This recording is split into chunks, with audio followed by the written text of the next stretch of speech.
When Johnny Ringo rode out of Tombstone for the very last time, he was drunk, and had been for quite a few days. The mysterious and oftentimes sullen gunfighter had helped celebrate America's 106th birthday by going on a bender. And judging by the liquor bottles stashed in his saddlebags, he wasn't planning on the festivities ending anytime soon. A few days later, Ringo shows up at a ranch about 20 miles to the north, and he's still drinking. Likewise, even later when he runs into Cochise County Sheriff's Deputy Billy Breckenridge. According to Billy, it was barely past midday, and Johnny was so damn lit he was having trouble staying in the saddle. What happened next is a mystery, but the following day, Johnny Ringo's lifeless body was discovered by a teamster. His feet wrapped up in a torn shirt, his cartridge belt on upside down, and a noticeable piece of his scalp missing, seemingly cut away with a knife.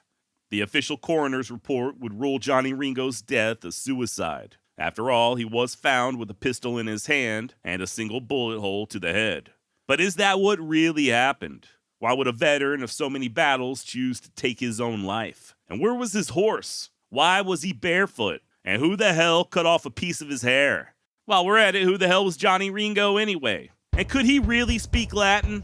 My name's Josh, and you're listening to the Wild West Extravaganza.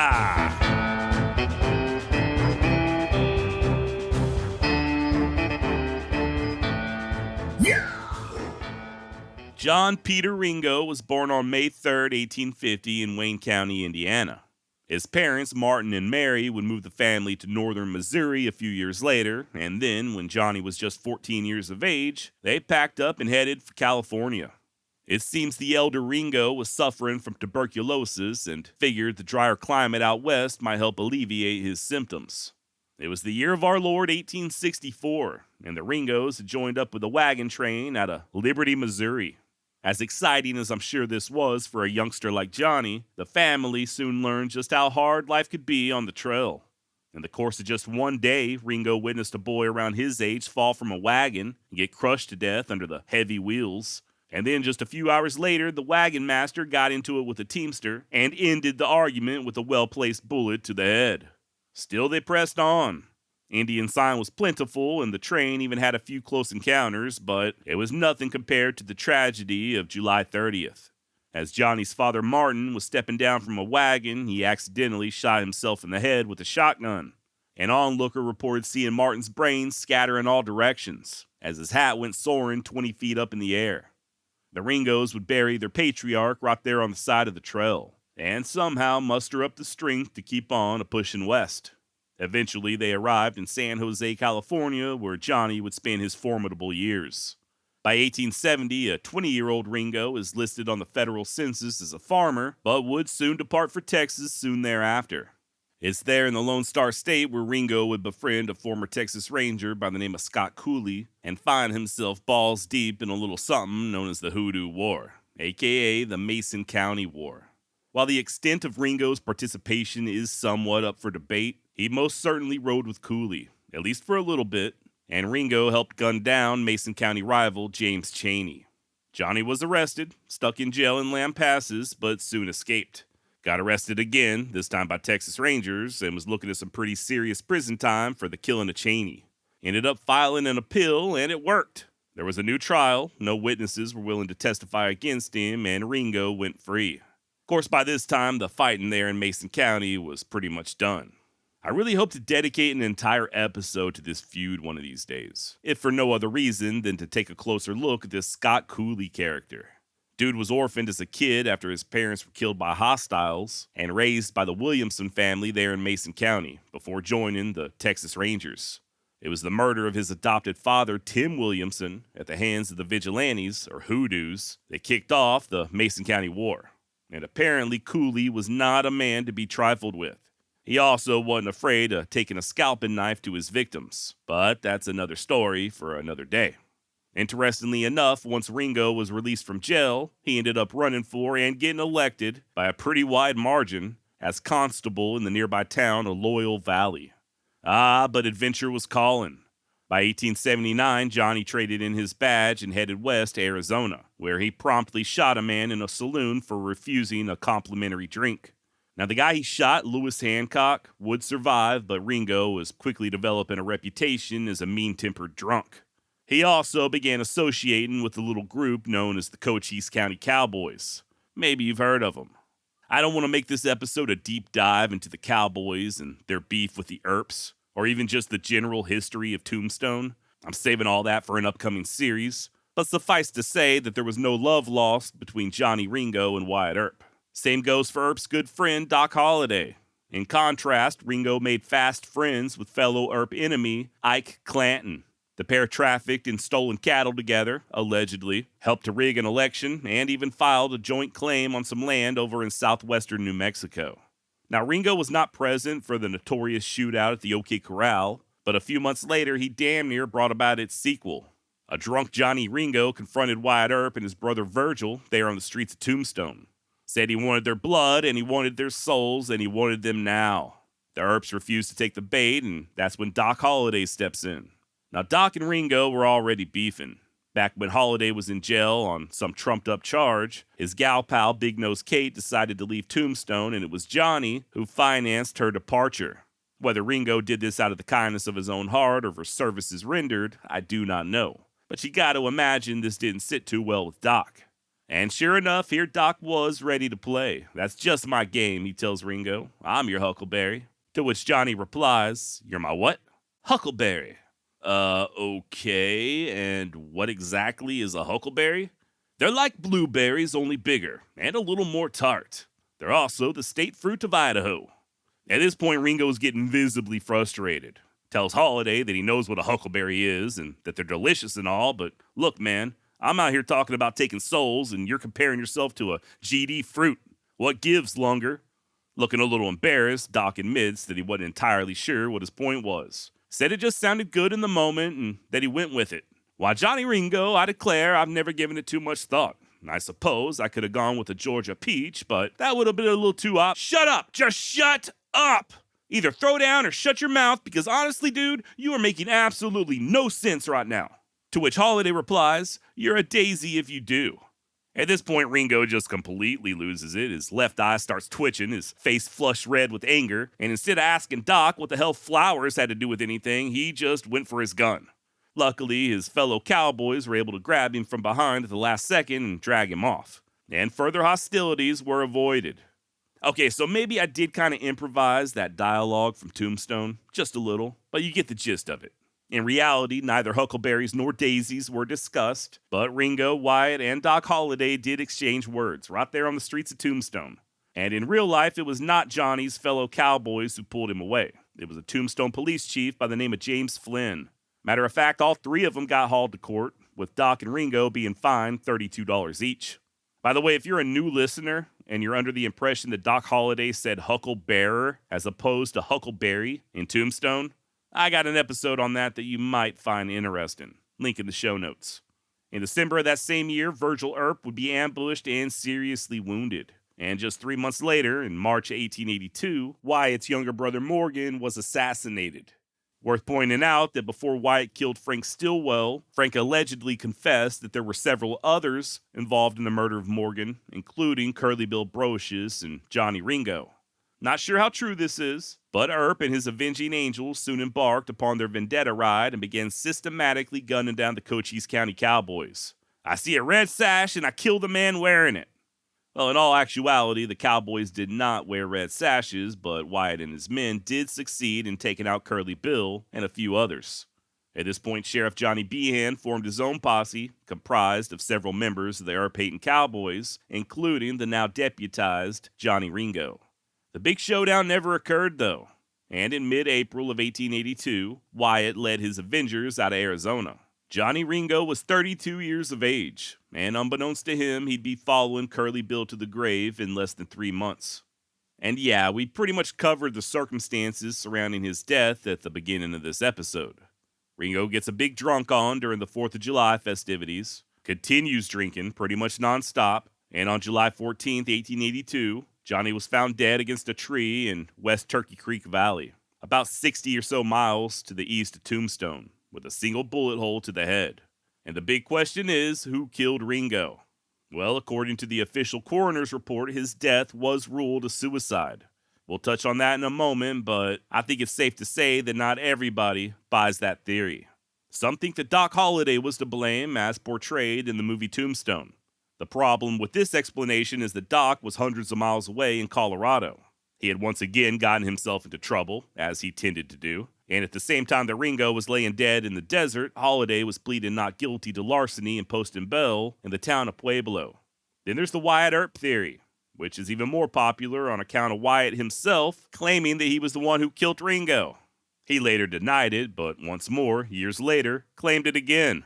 This is almost certainly not true, though, on account of Wyatt also being in Colorado at the time of Johnny's death. Gunnison, to be exact. And in the case of him and Doc Holliday, there are period newspaper articles and even court records proving that they were indeed up there in Colorado. Then there's a guy by the name of Michael ORourke, aka Johnny Behind the Deuce. Not to be confused with Jimmy Can't Take a Deuce, because he ate too much queso and unripened bananas. Now, Michael ORourke was arrested in Tucson, Arizona in January of 1881 on suspicion of murdering a mining engineer named Harry Schneider. Story goes that Wyatt Earp had helped to protect him from a lynch mob that had been organized and led by Johnny Ringo. ORourke escaped jail in April of 81 and was last seen not too far from the Dragoon Mountains, well-mounted, well-equipped, and headed straight the hell out of the territory. As far as I know, Michael ORourke's fate is a mystery. According to some, he was killed by the outlaw Pony Deal in the year 1882, and the pony killed him on account of ORourke killing his pal Ringo. If I'm not mistaken, the only evidence or source of this information comes from former Tombstone resident Fred Dodge, who shared it with author Stuart Lake. And finally, the one that I think most people believe, at least from what I've noticed, is Buckskin Frank Leslie. Guy famous for killing somebody in Tombstone and then just a few days later marrying his widow. Supposedly Frank had been a scout for the army, hence his buckskin attire, but it looks like there's not really a lot of proof of that. Matter of fact, not a whole lot of evidence for many of Frank's claims, like his stories about serving as a deputy in Abilene under Wild Bill Hickok, or selling the ocean blue and working as a cowboy in Australia. We know that in the late 1870s, Leslie was working as a bartender in San Francisco before heading to Tombstone, where he went partners in the Cosmopolitan Saloon. Now, Frank's lies notwithstanding, he apparently knew how to handle himself. In addition to the killing that I just mentioned, Frank also did for Billy Claiborne, survivor of the gunfight at the OK Corral. I guess Billy came into the bar one night and started getting verbally abusive.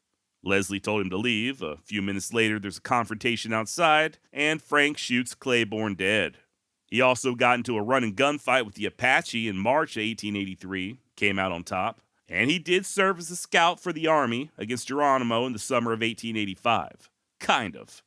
A newspaper out of San Francisco, where he used to live, ran an article in 1886 stating that for many years, Leslie was a chief of scouts, held in confidence by General Crook, and that he personally knew Geronimo. A rebuttal was soon published in Los Angeles, however, stating that in truth, Leslie was only a scout for a few weeks before getting fired for his inability to, quote, tell a trail from a box of flea powder, end quote.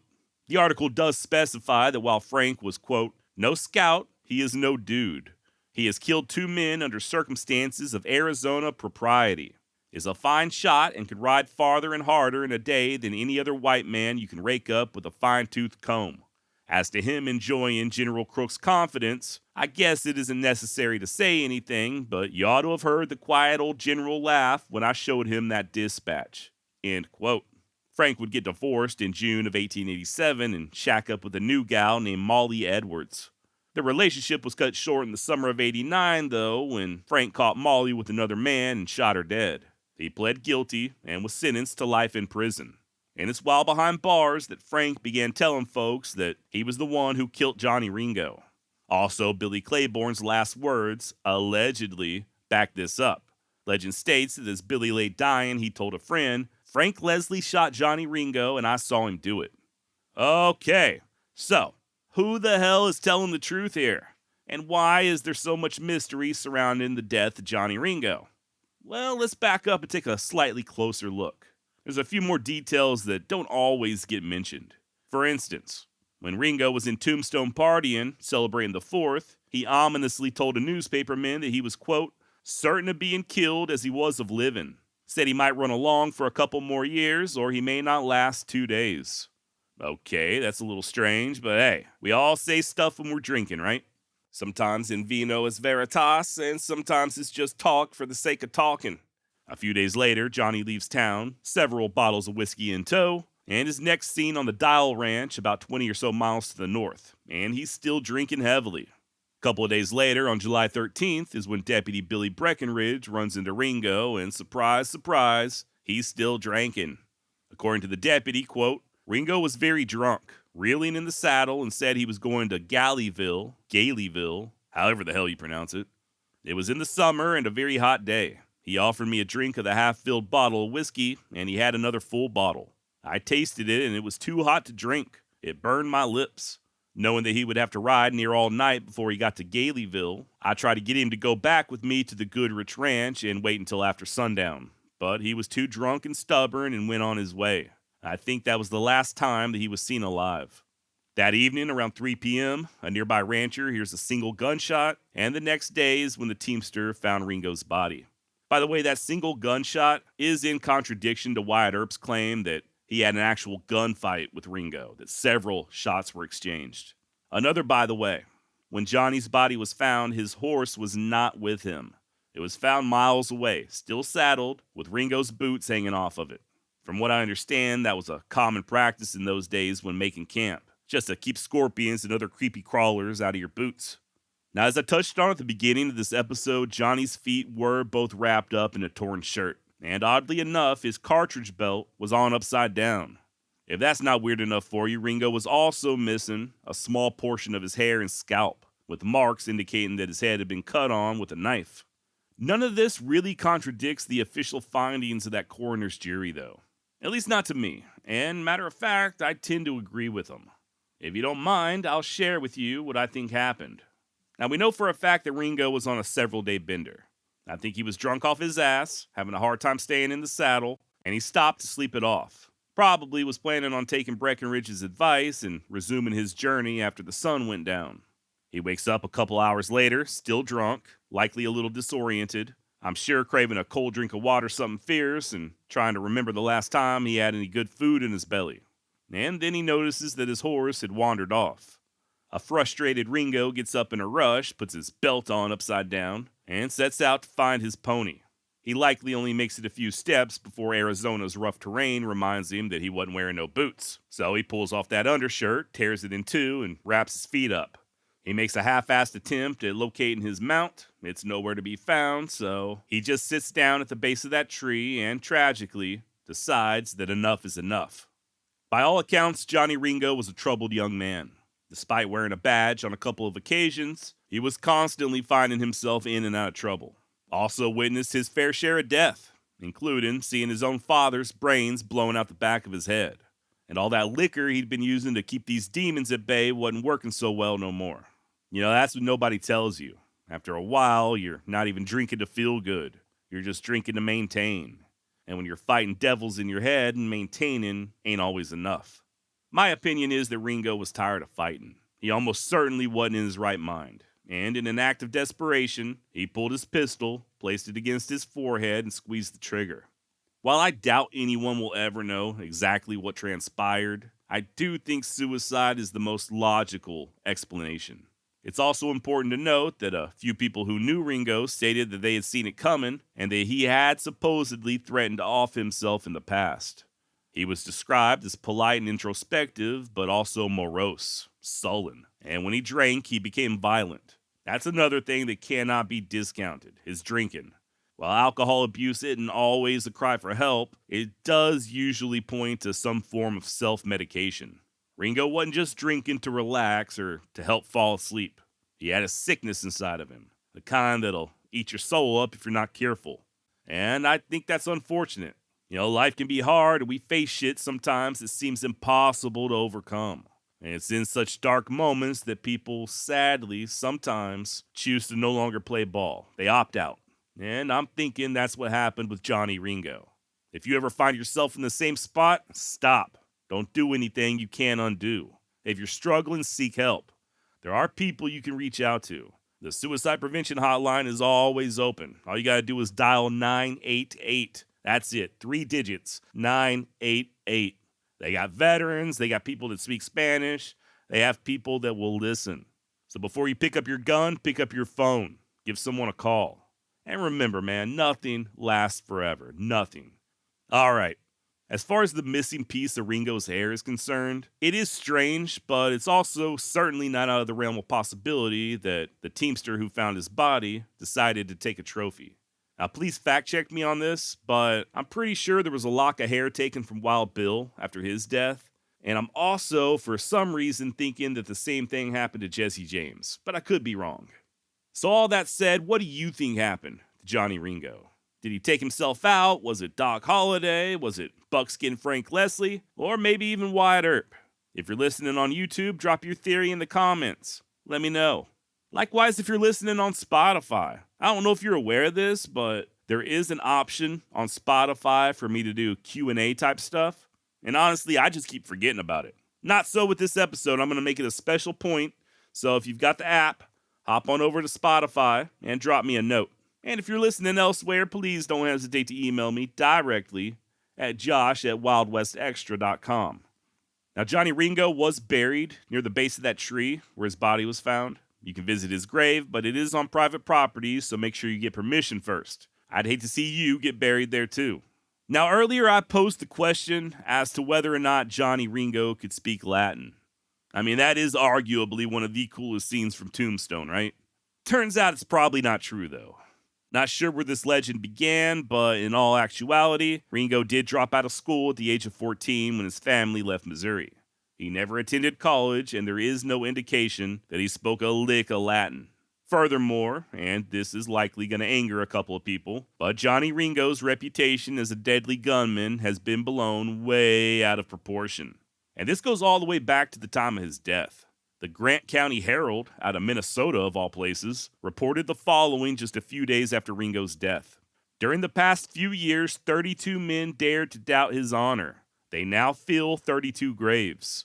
Although he, Ringo, had many competitors in his line, he had no true rivals. And Curly Bill and Billy the Kid could not bear comparison with him.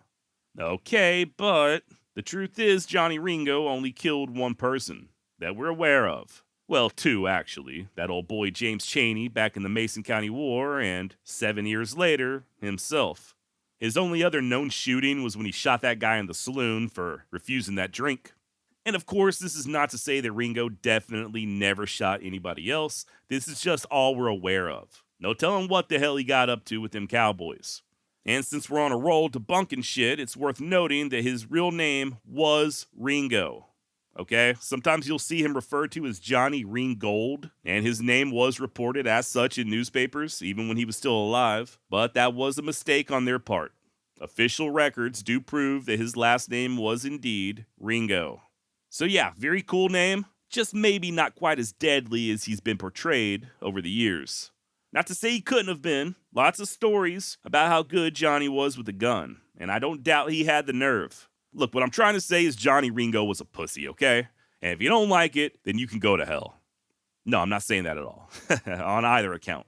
No, this is a very common thing when we're talking about Old West figures. So many of these people had reputations that weren't necessarily true. And there's other people, some of whom we've never even heard of, whose body counts would put these guys to shame. All right, and I guess that's about all I've got this week on Johnny Ringo. Special shout out if you've also heard the original episode I did on Ringo years ago. Spoiler alert, it was not very good. Hopefully I've somewhat redeemed myself. Do me a favor, if you like what you just heard, if you feel like it's brought some sort of a value to your life, whether it be education or entertainment or whatever, feel free to head on over to buymeacoffee.com/Wild West. And, well, buy me a coffee, or 2, or 20. Thank you so much for listening. If you're looking for more true tales from the Old West, well, you don't need to look too far. Got a lot more stories over at wildwestextra.com just waiting to invade your hairy little ear holes. And of course, the Wild West extravaganza is available everywhere you listen to podcasts. All right, till next time, try not to speak Latin, okay? You sound silly. And if you're gonna go get drunk and take a nap, make sure you hobble your horse first. And please, just be nice, even to yourself. Adios. Hey, we'll get back to the story in just a moment, but first, I gotta be honest with you. I'm doing this full time now. The Wild West Extravaganza is, as we speak, my job. And to tell you the truth, this is sort of a gamble. I'm gambling on myself, and I'm gambling on you. To make this work, and to continue bringing you true tales from the Wild and Woolly West, in an unfiltered and uncensored fashion, I'm gonna need your support. And at this moment, the absolute best way you can support the Wild West Extravaganza is by becoming a member of Into History. Into History is a podcast subscription channel made by history lovers for history lovers. Not only will you get to listen to the Wild West Extravaganza ad-free, but you'll gain early access before anyone else. You'll also get bonus content. There is currently Wild West Extravaganza content on Into History that you cannot hear anywhere else, not even on Patreon. And there's a lot more to come. You'll also get to participate in the book club, the community forum, the upcoming live streaming events, and, best of all, you won't have to hear my annoying-ass voice break into the middle of a story like I'm doing right now. And guess what? You also get everything I just mentioned from all the other shows in the Into History universe, offering the same perks. Come on, what are you waiting for? Go to intohistory.com/Wild West Extra. That's intohistory.com/Wild West Extra to become a member today. I love you, and thank you very much for assisting me in helping to keep the Old West alive. Back to the show.